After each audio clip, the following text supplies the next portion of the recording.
Il est 18h10 à Alger. Madame, Monsieur, bienvenue dans ce 24 heures Afrique à la une de l'actualité.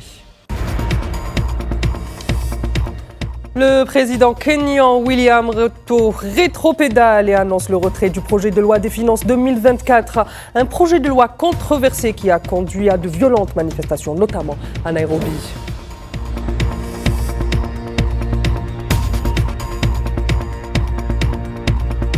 Le chef de la diplomatie algérienne, Ahmed Attaf, poursuit sa visite officielle en Autriche et entame son agenda bilatéral avec un entretien, notamment avec son homologue autrichien Alexandre Schallenberg.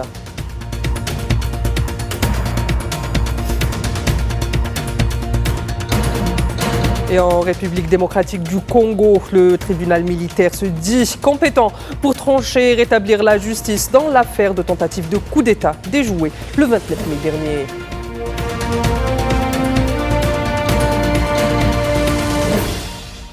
On entame cette édition avec cette nouvelle qui nous arrive du Niger où 20 militaires et un civil ont été tués mardi dans l'ouest du pays lors d'une attaque perpétrée par une coalition de groupes armés terroristes, a annoncé le ministère nigérian de la Défense dans un communiqué lu à la télévision nigérienne, indiquant mardi 25 juin aux environs de 10h, soit 9h GMT.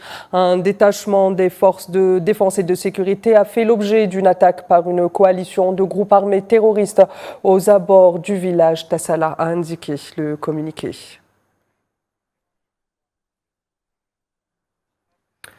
Je ne promulguerai pas le projet de loi de finances 2024. C'est en effet l'annonce phare faite par le président kényan William Ruto ce mercredi. Ruto a ajouté qu'après avoir écouté attentivement l'opinion du peuple kényan qui a dit haut et fort ce qu'il ne voulait pas et ce qu'il voulait faire à propos de ce projet de loi de finances 2024, je m'incline et je ne me prolongerai pas le projet de loi de finances 2024 qui sera par conséquent retiré. Les déclarations du président kényan interviennent au lendemain d'une journée particulièrement violente à Nairobi, capitale du Kenya, où des échauffourées ont éclaté entre les forces de l'ordre et les manifestants. Des manifestants qui ont en outre fait incursion dans le Parlement. Les parlementaires devaient discuter de ce projet de loi de finances 2024 en vue de son vote initialement prévu le 30 juin prochain. Selon les médias du pays, au moins 13 personnes ont été tuées lors de cette journée de manifestations violentes.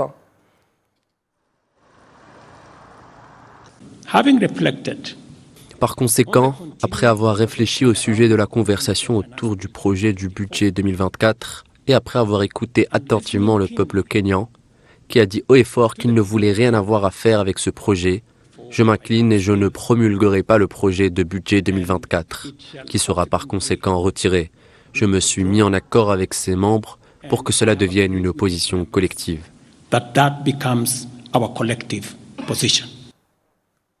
Et la veille, le président kényan est revenu sur la journée de violence qui a marqué le pays. Je vous le disais à l'instant, mardi, le mouvement de protestation contre la loi de finances 2024 avait pris d'assaut le Parlement et des échauffourées ont également éclaté. William Ruto a déploré l'ampleur de la violence des manifestants, affirmant qu'il s'agissait d'attaques sans précédent pour la démocratie kenyane.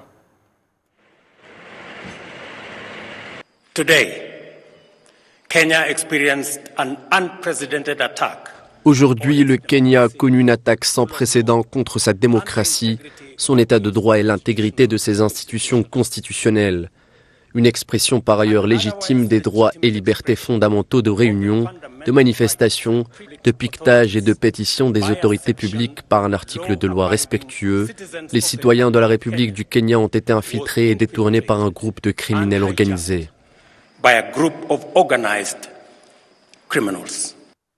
Le président Ruto a par ailleurs estimé que les événements de la veille constituaient un tournant dans la gestion des menaces sans l'écoute. Les événements d'aujourd'hui ont marqué un tournant crucial dans la manière dont nous réagissons aux graves menaces qui pèsent sur notre sécurité nationale. J'assure à la nation que le gouvernement a mobilisé toutes les ressources à sa disposition pour garantir qu'une situation de cette nature ne se reproduise plus. Dans l'actualité algérienne, le président Abdelmadjid Tebboune a reçu ce mercredi l'ambassadeur de la République du Sénégal en Algérie, Sénéris Daye, qui lui a rendu une visite d'adieu à l'occasion de la fin de ses fonctions en Algérie. La réunion s'est déroulée en présence du directeur de cabinet de la présidence de la République algérienne, Boualem Boualem.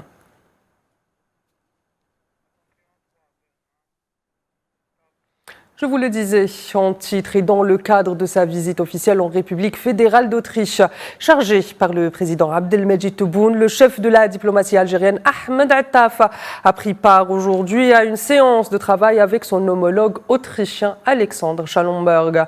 Selon un communiqué du ministère des Affaires étrangères algérien, cette séance a été consacrée à l'examen des voies et perspectives de renforcement des relations historiques qui unissent les deux pays depuis plus de 6 décennies, avec un accent particulier sur les domaines qui constituent les priorités de l'agenda de développement de l'Algérie au stade actuel et qui sont en même temps au cœur des priorités de la coopération bilatérale.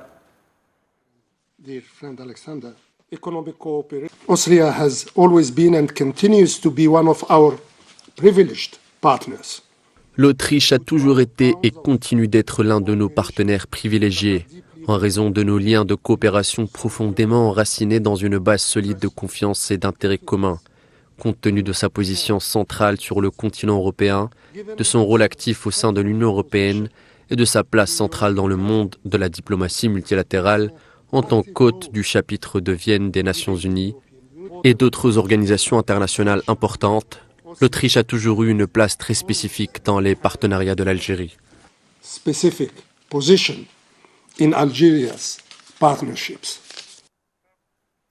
Et le chef de la diplomatie algérienne, Ahmed Attaf, a eu mardi des entretiens bilatéraux avec plusieurs responsables au siège de l'Office des Nations Unies à Vienne dans le cadre de sa visite de travail qu'il effectue en Autriche.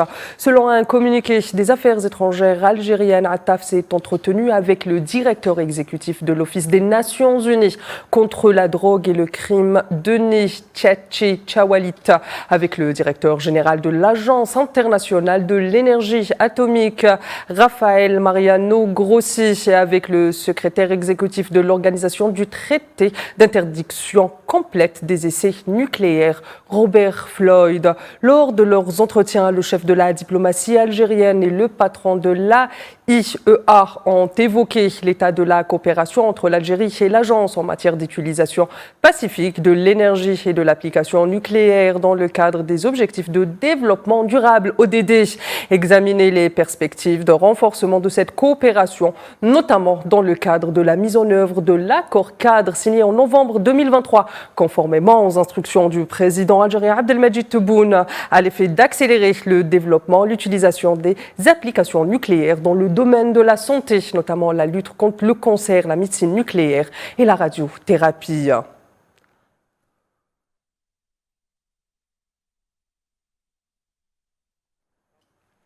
La mobilisation populaire au Maroc ne faiblit pas contre la normalisation avec l'entité sioniste.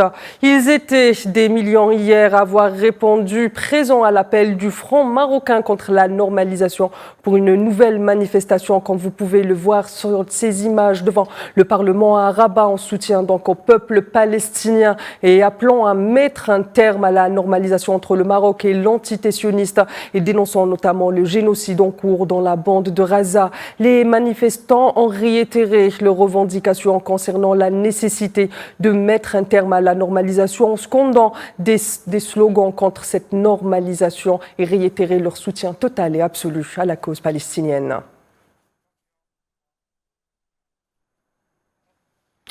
Et à présent, zoom sur la participation africaine à la 55e édition de la Foire d'Alger. Les appels incessants de l'Algérie envers les pays africains afin de renforcer les liens économiques intra-africains se répercutent sur le niveau de la participation à l'AFIA et sur les ambitions des uns et des autres quant à élever le niveau d'échanges commerciaux. Le point avec Khardim Batache.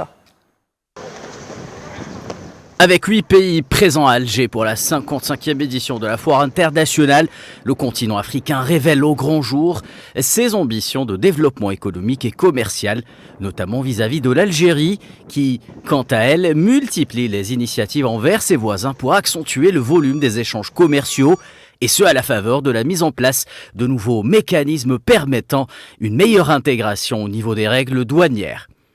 Le Cameroun en est la parfaite illustration. À la FIA, le pays d'Afrique centrale ambitionne de transcender les frontières et propose ses produits sur le marché algérien.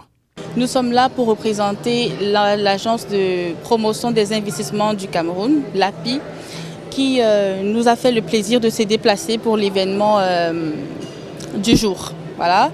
Présentant quelques échantillons des produits camerounais, en l'occurrence le cacao dit Mambo, le café Oukoua, le poivre de Penja. Mais ce n'est pas tout, parce que le Cameroun a un potentiel immense économique, là, tout comme l'Algérie. Et je pense que ces deux pays-là gagneraient à renforcer leurs liens dans ce sens-là. La prise de conscience collective qui s'opère en Afrique sur l'importance capitale de développer le commerce interafricain est palpable au milieu des stands de la Foire internationale d'Alger, après des années de tergiversations et de doutes. À mon humble avis, je pense que nous devrions mieux nous écouter, mieux communiquer, mieux nous faire confiance, parce que le continent africain regorge d'une pléthore de diversité culinaire, je pourrais dire même richesse naturelle. Créer un espace commercial pour commercialiser justement les produits des divers pays en Algérie serait un bon début pour aller dans ce sens. Si les produits africains ont de quoi séduire les consommateurs, il reste néanmoins primordial pour les entreprises et les opérateurs économiques africains d'investir les vitrines du monde entier à travers des participations remarquées aux foires et aux salons internationaux. Le président congolais Félix-Antoine Tshisekedi a achevé hier sa visite d'État en République du Tchad, plus précisément à N'Djamena, au cours de laquelle il est notamment entretenu avec son homologue Mahamat Idriss Déby Itno. Les échanges ont permis aux deux hommes politiques, aux deux hommes d'État de faire le tour d'horizon de toutes les questions qui touchent aux relations de coopération entre N'Djamena et Kinshasa. Les deux présidents ont par ailleurs annoncé la signature de 3 accords de coopération et un communiqué conjoint ont sanctionné cette visite d'État.